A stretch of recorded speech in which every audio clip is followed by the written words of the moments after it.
नमस्कार दोस्तों, आज के इस वीडियो में हम हिंदी कहानी का अर्थ, परिभाषा, स्वरूप और तत्व लिखना जानेंगे। तो सर्वप्रथम हम जानते हैं कि हिंदी कहानी में जो हिंदी कहानी है इसकी शुरुआत कैसे हुई, हिंदी कहानी है क्या। तो कहानी हिंदी में गद्य लेखन की एक विद्या है। 19वीं सदी में गद्य में एक नई विद्या का विकास हुआ जिसे कहानी के नाम से जाना गया। बंगाल में इसे गल्प कहा जाता है। कहानी में अंग्रेजी से हिंदी तक की यात्रा बंगला के माध्यम से की। मनुष्य के जन्म के साथ ही साथ कहानी का भी जन्म हुआ और कहानी कहना तथा सुनना मानव का आदिम स्वभाव बन गया। इसी कारण से प्रत्येक सभ्य तथा असभ्य समाज में कहानियाँ पाई जाती है। हमारे देश में कहानियों की बड़ी लंबी और संपन्न परंपरा रही है। कहानी की परिभाषा। कथा कहानियों की परंपरा अत्यधिक प्राचीन है। कहानी में कहानी के लिए कथा, कहानी, आख्यायिक और आख्यान का प्रयोग एक ही समानार्थी में होता है। कहानियाँ कई तरह की होती है, इन्हें सीमा में नहीं बांधा जा सकता है। कहानी की कुछ परिभाषा इस प्रकार है प्रेमचंद के शब्दों में। हम कहानी ऐसी चाहते हैं कि यह मोड़ के थोड़े शब्दों में कही जा सके, उसमें एक वाक्य, एक शब्द भी अनावश्यक न आने पाए, उसका पहला ही वाक्य मन को आकर्षित कर ले और अंत तक उसको मुग्ध किए रहे और उसमें कुछ चटपटापन हो, कुछ ताजगी, कुछ विकास हो, उसके साथ ही तत्व भी हो। त्यही कहानी से चाहे मनोरंजन भले ही हो जाए, मानसिक तृप्ति नहीं होती। यह सच है कि कहानियों में उपदेश नहीं चाहते, लेकिन विचारों को उत्तेजित करने के लिए, मन के सुंदर भावों को जागृत करने के लिए कुछ ना कुछ अवश्य चाहते हैं। यही कहानी सफल होती है जिसमें इन दोनों में से एक अवश्य उपलब्ध हो। अब जानते हैं डॉक्टर श्याम सुंदर के शब्दों में। डॉक्टर श्याम सुंदर दास के अनुसार आख्यायिका एक निश्चित लक्ष्य का प्रभाव लेकर नाटकीय आख्यान है। आख्यान कहानी को ही कहा गया है, तो आख्यायिका एक निश्चित लक्ष्य का प्रभाव लेकर नाटकीय आख्यान है।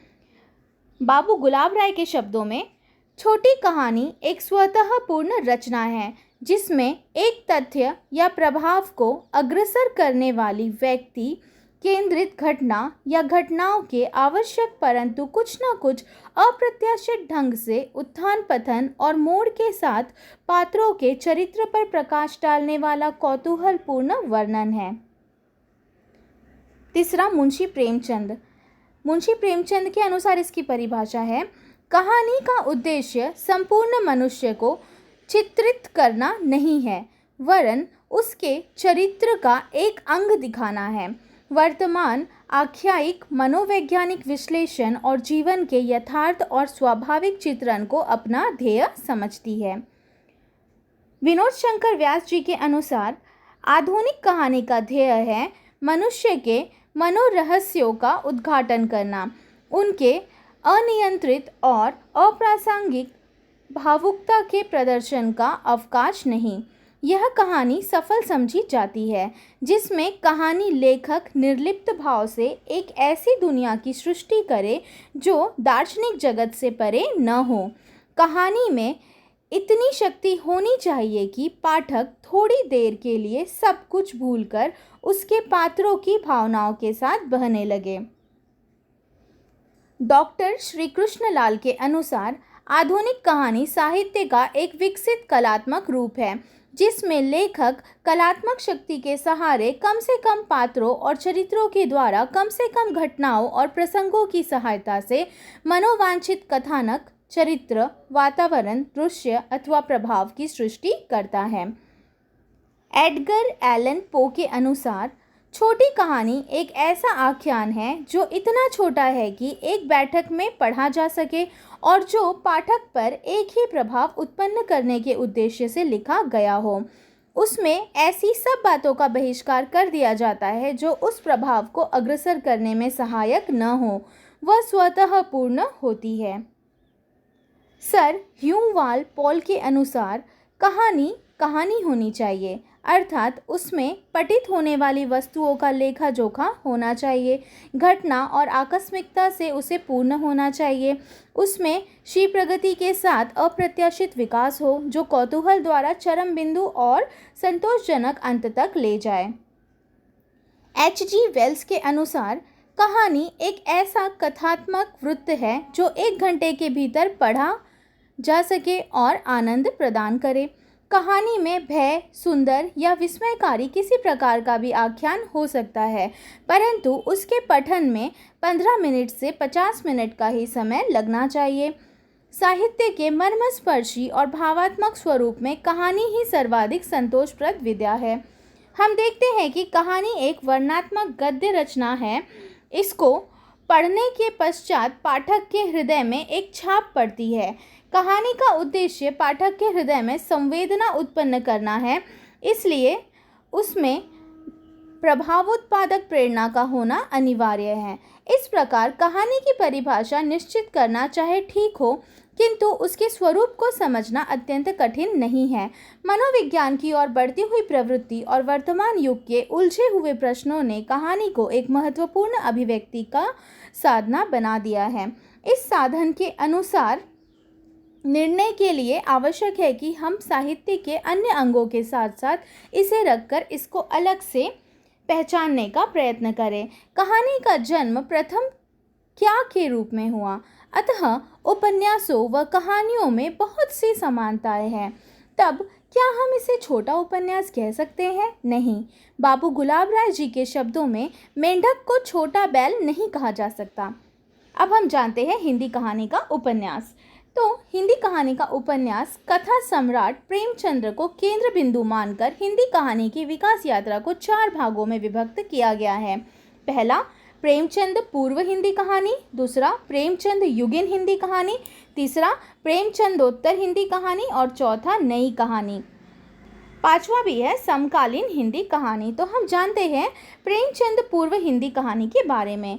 तो प्रेमचंद पूर्व हिंदी कहानी सन 1900 ईस्वी से 1915 ईस्वी तक, इस काल में हिंदी कहानी अपना स्वरूप ग्रहण कर रही थी। उसकी शिल्प विधि का विकास हो रहा था और नए नए विषयों पर कहानी लिखी जा रही थी। हिंदी की प्रथम कहानी के अंतर्गत जिन कहानियों का उल्लेख किया जा चुका है, उनके अतिरिक्त इस काल में लिखी गई अन्य प्रसिद्ध कहानियां हैं माधव प्रसाद मिश्र की मन की चंचलता, लाला भगवान दीन की प्लेग की चुड़ैल, वृंदावन लाल वर्मा की राखीबंद भाई और नकली किला, विशंभरनाथ शर्मा कौशिक की रक्षाबंधन, ज्वाला दत्त शर्मा की मिलन आदि है। वस्तुतः सरस्वती पत्रिका में प्रकाशित कहानियों ने हिंदी कहानी को एक दिशा प्रदान की और हिंदी कहानी अपने विकास पथ पर अग्रसर हुई। उक्त सभी कहानियां इसी पत्रिका में प्रकाशित हुई थी। सन 1909 ईस्वी में काशी में इंदु नामक पत्रिका का प्रकाशन प्रारंभ हुआ, जिसमें जयशंकर प्रसाद की कहानियां प्रकाशित होने लगी थी। बाद में इन कहानियों का संग्रह छाया नाम से सन 1912 ईस्वी में प्रकाशित हुआ। राधिका रमन प्रसाद की कहानी कानों में कंगना भी इंदु में सन 1913 ईस्वी में प्रकाशित हुई। सन 1918 ईस्वी में काशी से हिंदी गल्पमाला नामक पत्रिका का प्रकाशन प्रारंभ हुआ, जिसमें प्रसाद जी की कहानियों के अतिरिक्त इलाचंद्र जोशी एवं गंगा प्रसाद श्रीवास्तव की कहानियां भी छपने लगी थी। प्रेमचंद जी की कुछ कहानियां भी सरस्वती में इस काल तक छपने लगी थी। उपर्युक्त कहानियों में बहुत सी कहानियों पर भारतीय एवं विदेशी भाषाओं की छाया है। इन कहानियों का विषय प्रेम, समाज सुधार, नीति उपदेश से जुड़ा हुआ है। चंद्रधर शर्मा गुलेरी इस काल के सर्वश्रेष्ठ कहानीकार कहे जा सकते हैं। उन्होंने केवल 3 कहानियां लिखी। उसने कहा था सुखमय जीवन और बुद्धू का कांटा। इनमें से उसने कहा था का प्रकाशन सन 1915 ईस्वी में सरस्वती में हुआ था। कथ्य एवं शिल्प दोनों ही दृष्टियों से यह अपने युग की सर्वश्रेष्ठ कहानी मानी जा सकती है। कहानी का मूल उद्देश्य है आदर्श प्रेम जो त्याग और बलिदान के लिए प्रेरित करता है की दृष्टि से भी यह सशक्त एवं प्रभावपूर्ण कहानी मानी गई है। हिंदी कथा यात्रा के इस युग में कहानी अभी बाल व्यवस्था में ही थी। प्रेमचंद के आगमन से पूर्व हिंदी कहानी का कोई सशक्त रूप नहीं उभर पाया था। दूसरा, प्रेमचंद युगीन हिंदी कहानी सन 1916 ईस्वी से 1936 ईस्वी तक। प्रेमचंद हिंदी के युग प्रवर्तक कहानीकार माने जाते हैं। पहले वे नवाब राय के नाम से उर्दू में लिखते थे। उर्दू में लिखा हुआ उनका कहानी संग्रह सोजे वतन 1907 ईस्वी में प्रकाशित हुआ था। स्वातंत्र्य भावना से ओतप्रोत होने के कारण इस कहानी संकलन को अंग्रेज सरकार ने जब्त कर लिया था। बाद में वे हिंदी में प्रेमचंद नाम से लिखने लगे और उनका यह नाम कथा साहित्य में अमर हो गया। उनकी पहली हिंदी कहानी पंच परमेश्वर सन 1916 ईस्वी में प्रकाशित हुई और अंतिम कफन 1936 ईस्वी में।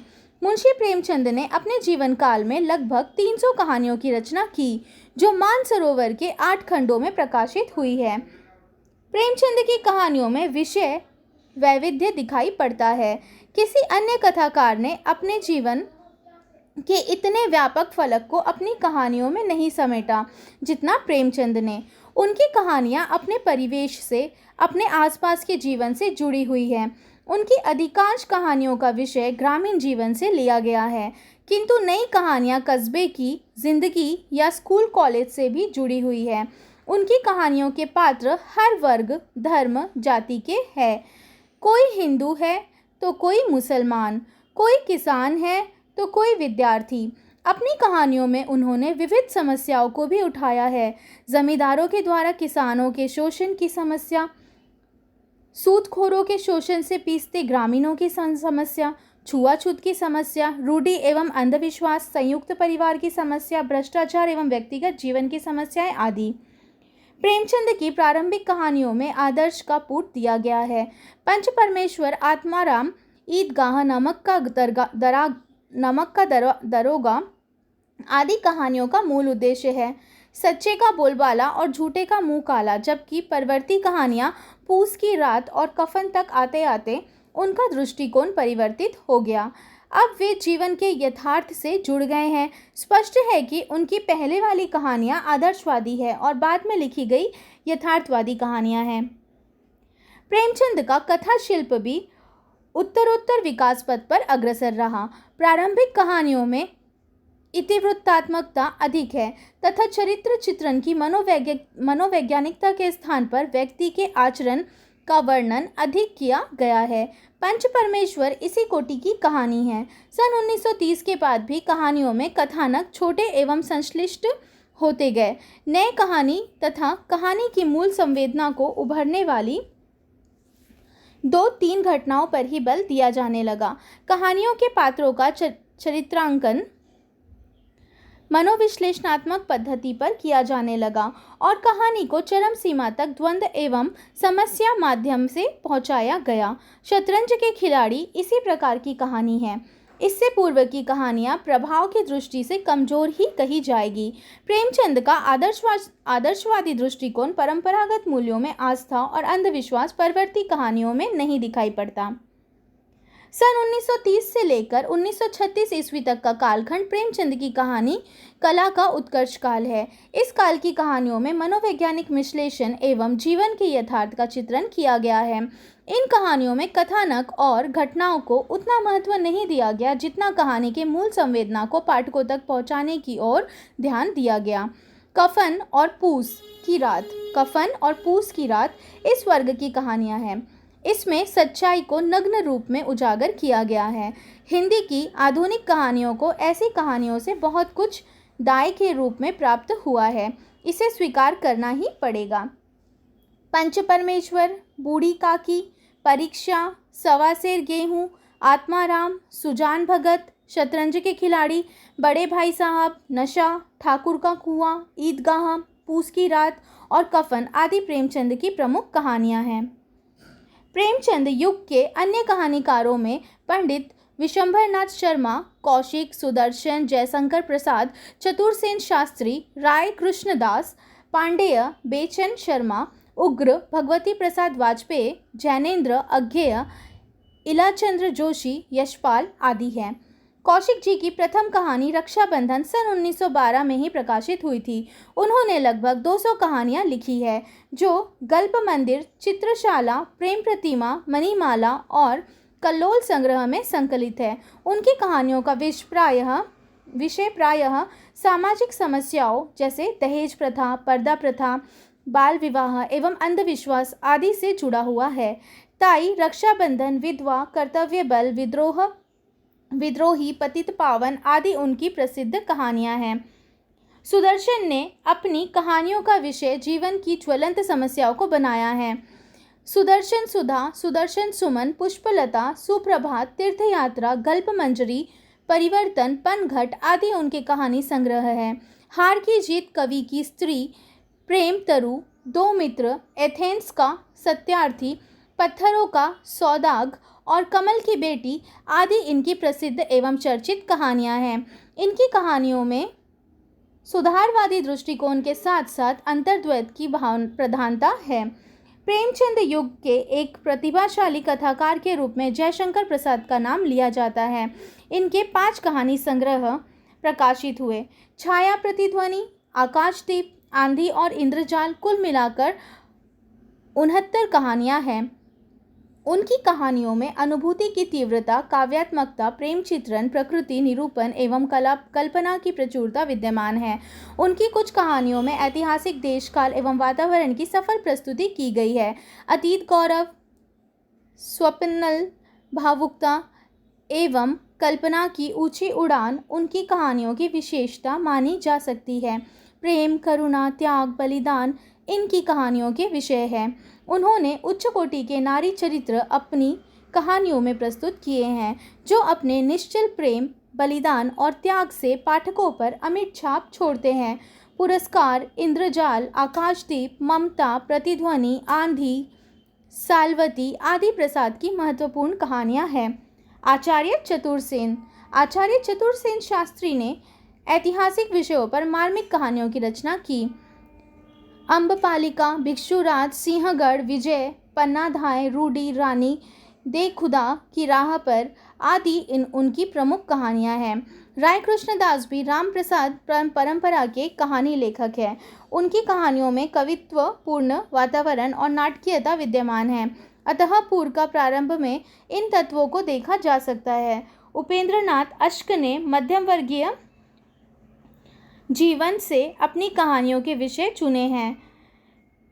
समाज की कुरीतियों, आंदोलनों एवं कुंठाओं को भी उनकी कहानियों में अभिव्यक्ति मिली है। व्यक्ति चित्रण के साथ साथ समिष्ट चित्रण भी अश्क जी की कहानियों में दिखाई पड़ता है। इनमें कहीं उनका मार्क्सवादी दृष्टिकोण है तो कहीं व्यक्तिमूलक चेतना एवं मनोविश्लेषण की प्रवृत्ति है। अश्क जी की प्रमुख कहानी संग्रह है निशानियाँ और 2 धाराएं। हिंदी रेखा चित्र, तो हिंदी निबंध का उद्भव और विकास भी हम इसमें जान सकते हैं कि भगवती प्रसाद वाजपेयी ने लगभग 300 कहानियाँ लिखी है जिनमें सामाजिक यथार्थ का चित्रण हुआ। इन कहानियों में विषय वैविध्य है। अछूत समस्या, विधवा विवाह, वैश्य समस्या जैसी अनेक समस्याओं को इन कहानियों में उठाया गया है। लेखक का शिल्प विधान पुष्ट है तथा यथार्थवादी चित्रों के प्रति रुझान दिखाई पड़ता है। प्रेमचंद युगीन कहानीकारों में पांडेय, बेचन शर्मा उग्र एवं उल्लेखनीय कथाकार है। चिंगारियाँ, शैतान मंडली, बलात्कार, इंद्रधनुष, चॉकलेट, दोजख की आग आदि अनेक कहानी संग्रह हैं। सामाजिक यथार्थ को नग्न रूप से पेश करने में वे सिद्धहस्त कथाकार माने जाते हैं। इनकी कहानियों में सामाजिक शोषण, अनाचार एवं कुरीतियों के प्रति आक्रोश व्यक्त किया गया है। राधिका रमन प्रसाद सिंह जी की भी कई कहानियां इस काल में प्रसिद्ध हो चुकी थी। कानों में कंगन, दरिद्र नारायण और पैसों की घुंघनी उनकी प्रसिद्ध कहानियां हैं। इनका संकलन गांधी टोपी नामक संग्रह में किया गया है। इस काल के अन्य कहानीकारों में राहुल साकृत्यायन, सतनी के बच्चे, सुभद्रा कुमारी चौहान, बिखरे मोती एवं उन्मादिनी संग्रह, शिवरानी देवी कौमुदी, उषा देवी मित्रा, चर्चगुप्त, विद्यालंकार, विष्णु प्रभाकर आदि। इस काल की कहानियों में पारिवारिक, सामाजिक, राजनीतिक समस्याओं का चित्रण ही प्रधान रूप में हुआ है।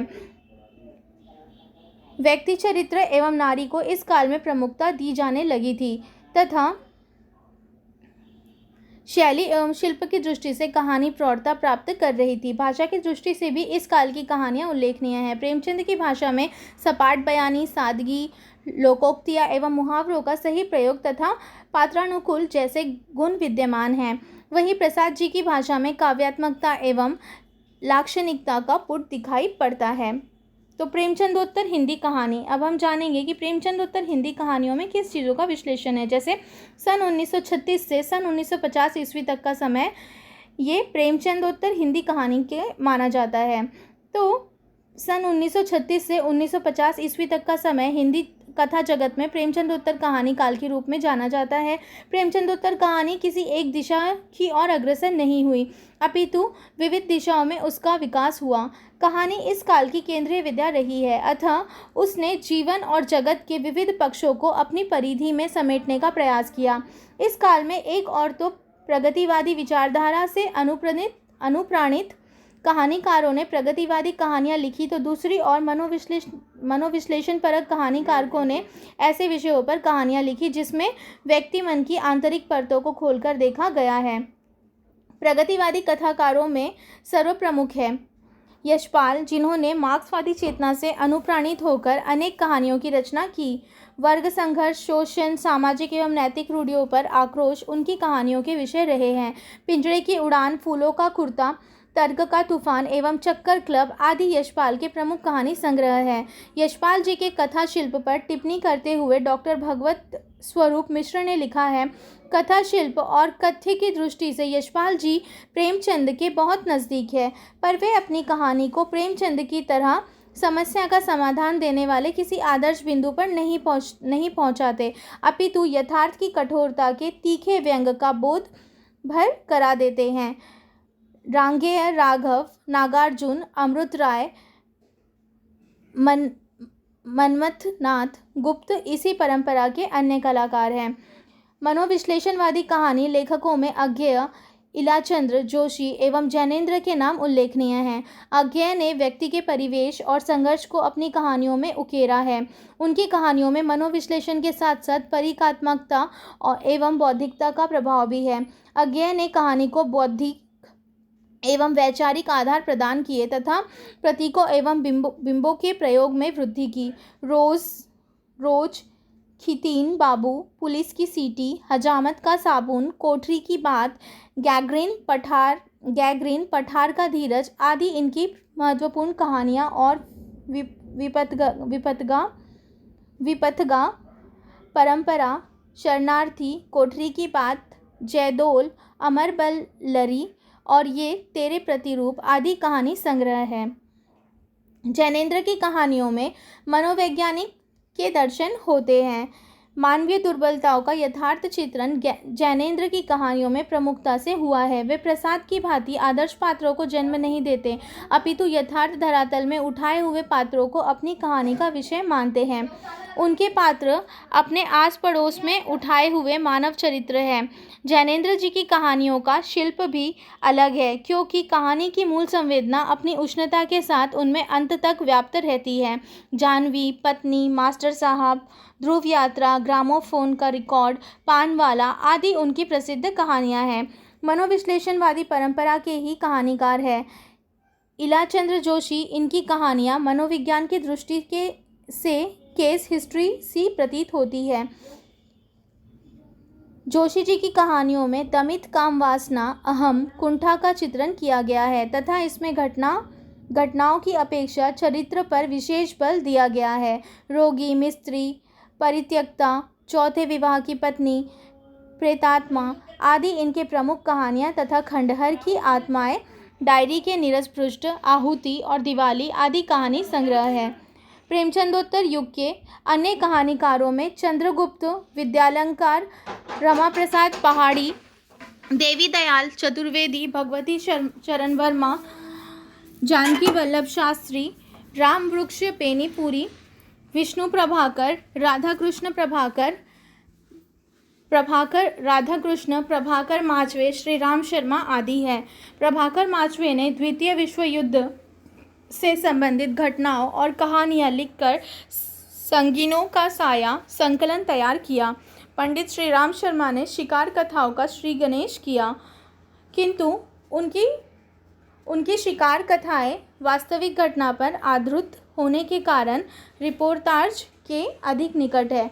संक्षेप में प्रेमचंदोत्तर कथाकारों में मनोविश्लेषण प्रवृत्ति की प्रधानता है। वर्ग संघर्ष एवं यथार्थवाद की ओर रुझान भी कुछ कहानीकारों का रहा है तथा उन्होंने प्रतीकात्मकता एवं सांकेतिकता का सहारा भी लिया है। इस काल में प्रेम, रोमांस एवं यौन समस्याओं को भी कहानीकारों ने अपनी विषय वस्तु बनाया है। अब चौथा जानते हैं हम नई कहानी। तो नई कहानी की शुरुआत हुई है सन 1950 के बाद से। सन 1950 के बाद की कहानी विषय और शिल्प दोनों ही दृष्टियों से पूर्ववर्ती कहानी से भिन्न है। पुरानी कहानी में जहाँ पूर्वाग्रह है, वहीं नई कहानी पूर्वाग्रस्त से मुक्त है। पुराने कहानीकार ने अपनी आंखों पर समाजवादी, नैतिकतावादी, रूमानी या मनोविश्लेषणवादी चश्मा लगाकर जीवन को देखा, किंतु नए कहानीकारों ने सभी पूर्वाग्रहों से मुक्त होकर जीवन को यथार्थ रूप में देखने समझने का प्रयास किया। उनकी कहानी भोगे हुए यथार्थ से जुड़ी है, इसलिए वह अधिक प्रामाणिक है। आधुनिक मानव के जीवन को विविध कणों से देखकर उसका सही परिप्रेक्ष्य में चित्रण करने का प्रयास इन कहानीकारों ने किया है। डॉक्टर नामवर सिंह के अनुसार अभी तक जो कहानी सिर्फ कथा कहती थी या कोई चरित्र पेश करती थी अथवा एक विचार को झटका देती थी, वही जीवन के प्रति एक नया भावबोध जगाती है। नई कहानी में विषयों की विविधता के साथ साथ शिल्प का नयापन भी विद्यमान है। उसमें प्रभावनति पर इतना जोर नहीं है जितना जीवन के संश्लिष्ट खंड में व्याप्त संवेदना पर है। नया कहानीकार किसी दार्शनिक, सामाजिक अथवा राजनीतिक विचारधारा से प्रतिबद्ध न होकर विशुद्ध अनुभूति की सच्चाई और विषय की यथार्थता के प्रति प्रतिबद्ध होता है। कमलेश्वर ने लिखा है कि पुरानी और नई कहानी के बीच बदलाव का बिंदु है नई वैचारिक दृष्टि। आज का कहानीकार पहले से अधिक सूक्ष्मदर्शी और संवेदनशील है। वह बिना किसी लाग लपेट के तटस्थता एवं सच्चाई के साथ यथार्थ वास्तविकता को अपनी रचना के माध्यम से व्यक्त करता है। डॉक्टर गणपति चंद्र गुप्त के अनुसार नई कहानी का सबसे बड़ा वैशिष्ट्य है कथा तत्व का हास। नया कहानीकार कथानक को महत्व नहीं देता। स्वतंत्रता के बाद हमारी मानसिकता में बदलाव आया। प्रजातांत्रिक मूल्यों के संबंध में हमारी आदर्शवादी कल्पनाएं झूठी साबित हुई है तथा जीवन के कठोर यथार्थ से हमारा परिचय और घनिष्ठ हुआ है। भूख, गरीबी, बेरोजगारी, अशिक्षा जैसी समस्याओं ने हमारे जनजीवन को पूरी तरह प्रभावित किया है। अतः कहानियों के विषय अब जीवन की वास्तविक समस्याओं से पूरी तरह जुड़े हुए दिखाई पड़ रहे हैं। मार्गज्ञ के अनुसार नई कहानी से हमारा मतलब उन कहानियों से है जो सच्चे अर्थों में कलात्मक निर्माण है, जो जीवन के लिए उपयोगी है और महत्वपूर्ण होने के साथ ही उनके किसी न किसी नए पहलू पर आधारित है। नई कहानी की विकास यात्रा 20वीं शताब्दी के छठे दशक में प्रारंभ हुई। सन 1955 में कहानी पत्रिका का प्रकाशन प्रारंभ हुआ, जिसमें प्रकाशित होने वाली कहानियां परंपरागत कहानियों से कुछ अलग दिखाई पड़ रही थी, कथ्य और टेक्निक दोनों की दृष्टियों से। बाद में इन कहानियों को 1955 से 56 के आसपास नई कविता के वजन पर नई कहानी कहा जाने लगा। नई कहानी में जीवन के यथार्थ को ईमानदारी के साथ चित्रित किया गया है तथा वह कल्पना प्रसूत होने पर भी अपने आसपास के जीवन की कहानी दिखती है। उसमें विषय वैविध्य भी है। छठे दशक के आरंभ में हिंदी कहानी में ग्रामीण अंचल की कहानियों ने पाठकों को विशेष आकृष्ट किया। इन कहानीकारों में शिव प्रसाद सिंह, मार्कंडेय, फणीश्वरनाथ रेणु के नाम प्रमुख है। इनकी कहानियों में गांव की तस्वीर साफ सुथरे रूप में उभरी है, किंतु उनमें रोमांस की प्रधानता है। शिव प्रसाद सिंह के कहानी संकलनों के नाम हैं आर पार की माला, मुर्दा सराय, इन्हें भी इंतज़ार है आदि। मार्कंडेय ने कहानी संकलनों में महुए का पेड़, भूदान, हंसा जाई अकेला, माही आदि है। फणीश्वर नाथ रेणु की कहानियों में आंचलिकता उभर आई है। लाल पान की बेगम और तीसरी कसम उनकी प्रमुख कहानियां हैं। नई कहानियों में नगरबोध की प्रवृत्ति प्रमुखता से व्यक्त हुई है। आज के नगरीय जीवन में पाई जाने वाली सतही सहानुभूति, आंतरिक ईर्ष्या, स्वार्थपरता, जीवन की कृत्रिमता आदि की अभिव्यक्ति कमलेश्वर, निर्मल वर्मा, अमरकांत की कहानियों में देखी जा सकती है। नई कहानी में आधुनिक बोध कई अर्थों में विद्यमान है। मध्यकालीन मूल्यों के ह्रास तथा नवीन वैज्ञानिक सोच ने आज की कहानी को प्रभावित किया है। नगरीय जीवन की वास्तविक स्थितियों का चित्रण तो इन कहानियों में है ही, साथ ही आधुनिक बोध से उत्पन्न अकेलेपन एवं रिक्तता की अनुभूति, युगीन संक्रमण एवं तनाव को भी उनमें अभिव्यक्त किया गया है। मोहन राकेश, राजेंद्र यादव, अमरकांत, कमलेश्वर, निर्मल वर्मा की कहानियों में ये स्थितियाँ देखी जा सकती है। नई कहानी को समृद्ध करने में हिंदी तथा लेखिकाओं का भी महत्वपूर्ण स्थान है। उषा प्रियंगवदा, मन्नू भंडारी, कृष्णा सोबती, शिवानी, मेहुरू त्रिसा, परवेज एवं रजनी पनीकर जैसी कहानी लेखिकाओं ने पति पत्नी एवं नारी पुरुष संबंधों को अपनी कहानियों में प्रमुखता से अभिव्यक्त किया है। मैं हार गई, त्रिशंकु, तीन निगाहों की एक तस्वीर, यही सच है आदि मन्नू भंडारी के प्रमुख कहानी संकलन है। प्रेम और विवाह के कटु मधुर संबंधों का चित्रण भी नए कहानीकारों ने किया है। कमलेश्वर की बयान, राजा नीरबंसिया, राजेंद्र यादव की दुटना, मन्नू भंडारी की यही सच है और मोहन राकेश की अपरिचित कहानियाँ इस दृष्टि से उल्लेखनीय हैं। मोहन राकेश की मिसपाल, कमलेश्वर की तलाश, उषा प्रियवंदा की छुट्टी का एक दिन, अमरकांत की जिंदगी और जोक कहानियाँ टूटी हुई नारी या टूटे हुए पुरुष की कहानियाँ हैं। प्रमुख कहानी आंदोलन। स्वातंत्र्योत्तर कहानी लेखन में कई कहानी आंदोलनों का सूत्रपात हुआ। यद्यपि कहानी की कोई भी कहानी आंदोलन लंबे समय तक नहीं चल सका। ऐसे चर्चित कहानी आंदोलनों में कुछ प्रमुख नाम हैं: नई कहानी, सचेतन कहानी, अचेतन कहानी, साठोत्तरी कहानी, अकहानी, समांतर कहानी, समकालीन कहानी, जनवादी कहानी, सक्रिय कहानी और जन कहानी। तो इसका स्पष्टीकरण इस प्रकार से है, जो हम डिटेल में नहीं जाएंगे क्योंकि हमारा वीडियो काफ़ी लंबा हो रहा है। तो अगर आप इसे थोड़ा थोड़ा एक्सप्लेन करके अपने मन से भी लिखें तो भी अच्छे खासे मार्क्स मिल जाते हैं।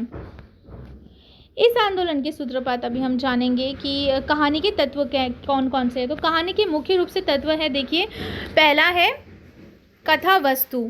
कथा वस्तु पात्र अथवा जिसे आप चरित्र चित्रण भी कहते हैं। फिर दूसरा है कथोपकथन अथवा तीसरा है संवाद। चौथा है देश काल अथवा वातावरण। पांचवा है भाषा शैली। चौथा है भाषा शैली और पांचवा है उद्देश्य। तो देखिए, कथा वस्तु, पात्र अथवा चरित्र चित्रण, ये पहला पॉइंट हो जाएगा। कथोपकथन अथवा संवाद, ये दूसरा पॉइंट हो जाएगा। तीसरा पॉइंट हो जाएगा देश काल अथवा वातावरण। चौथा पॉइंट हो जाएगा भाषा शैली और पांचवा पॉइंट हो जाएगा उद्देश्य। तो ये 5 तत्व कहानी के माने जाते हैं। कहानी लेखन में आपको बहुत सारी बातों का ध्यान रखना पड़ता है, जैसे कहानी आकर्षित होनी चाहिए। कहानियाँ लिखते समय कहानी जो है वो मनोरंजनात्मक होना चाहिए। जो पाठक है, पाठक को बीच बीच में मनोरंजन की अनुभूति होनी चाहिए। कहानी का जो आरोह अवरोह है उस पर भी खास ध्यान दिया जाना बहुत ज़रूरी है। फिर कहानी जो है, कहानी के जो वाक्य संरचना है वो सरल भाषा में होना चाहिए, पढ़ने वालों को वो आसानी से समझ में आ जाए उसके अनुसार होना चाहिए। फिर कहानी लिखते समय देश काल एवं परिस्थितियों का विशेष ध्यान देना बहुत ज़्यादा ज़रूरी है। हिंदी कहानी का इतिहास हम इतना डिटेल में नहीं जाएंगे। अभी देखिए, जैसे कि हमने जाना कहानी के जो मुख्य तत्व है वो है कथा वस्तु, चरित्र चित्रण, कथोपकथन, देश काल, भाषा शैली एवं उद्देश्य। तो किंतु इन प्रतिमानों का प्रयोग नाटक और उपन्यासों के लिए भी होता है। तो नाटक एवं उपन्यास के भी यदि तत्व पूछे जाए तो यही 6 तत्व उनमें भी आते हैं। ऐसी स्थिति में भ्रांति की दृष्टि हो सकती है, लेकिन इसका परिहार यह कर लिया जाता है कि कहानी की कथा वस्तु इकहरी होती है। चरित्र के लिए किसी पहलू का चित्रण होता है। कथोपकथन अपेक्षाकृत अधिक सूक्ष्म तथा मर्मस्पर्शी होता है। कहानी में एक देश और एक काल की ज़रूरत होती है। सन 60 के बाद की कहानियों का तेवर बदला हुआ है। इन कहानियों को साठोत्तरी कहानी कहा जाता है। इस दौर में नई कहानी आंदोलन चले, जिनमें अकहानी, सहज कहानी, जो हमने पहले ही जान लिया है, इसलिए इसे भी हम इतना डिटेल में नहीं जानेंगे। तो देखिए, अब हम जानेंगे कि अथा कहानी में एक तथ्यता होती है, एक घटना, आत्मा की एक झलक, एक मनोवैज्ञानिक सत्य का प्रदर्शन। जो भी हो वह एक हो, विविध ना हो। पटना का स्थान अनुभूति ले सकती है। अनुभूति वाली कहानियाँ ऊंचे दर्जे की होती है। कहानी का आधार जो है वो मनोवैज्ञानिक होता है। वह मनोरंजन करती है तथा उसमें मानसिक तृप्ति के लिए भावों को जागृत करने के कहानी घटनाक्रम प्रधान हो सकती है और चरित्र प्रधान भी। पिछले प्रकार की कहानियाँ उच्च कोटि की समझी जाती है, इसलिए भी कुछ होता है। यह आवश्यक है कि कहानी से जो परिणाम या तथ्य निकले वह सर्वमान्य हो और उसमें कुछ बारीकी हो। कहानी में तीव्रता हो, ताजगी हो, कुछ भी ऐसा ना हो जो अनावश्यक कहा जा सके। तो कहानी में जो भी कहा जाए वो उचित हो। चलिए, अब हम कहानी की जो भाषा है वो बहुत ही सरस और सुबोध होनी चाहिए। कहानी का उद्देश्य होना चाहिए जिसमें पाठक कुछ सीख सके। तो कहानी के निष्कर्ष में हम ये लिख सकते हैं कि जो कहानी है, कहानी का लेखन ऐसा हो कि जिससे पाठक का मनोरंजन हो, साथ ही साथ उसे कुछ शिक्षा भी प्राप्त हो। कहानी में तीव्रता तो हो, साथ ही साथ ताजगी हो, कुछ भी ऐसा ना हो जो अनावश्यक कहा जा रहा हो। कहानी की भाषा बहुत ही सरल हो, सरस हो और सुबोध भी हो, और कहानी का उद्देश्य होना चाहिए जिसमें पाठक कुछ सीख सके। तो मुझे उम्मीद है आज का ये वीडियो आपके लिए लाभदायक होगा। मिलेंगे अगले वीडियो में। धन्यवाद।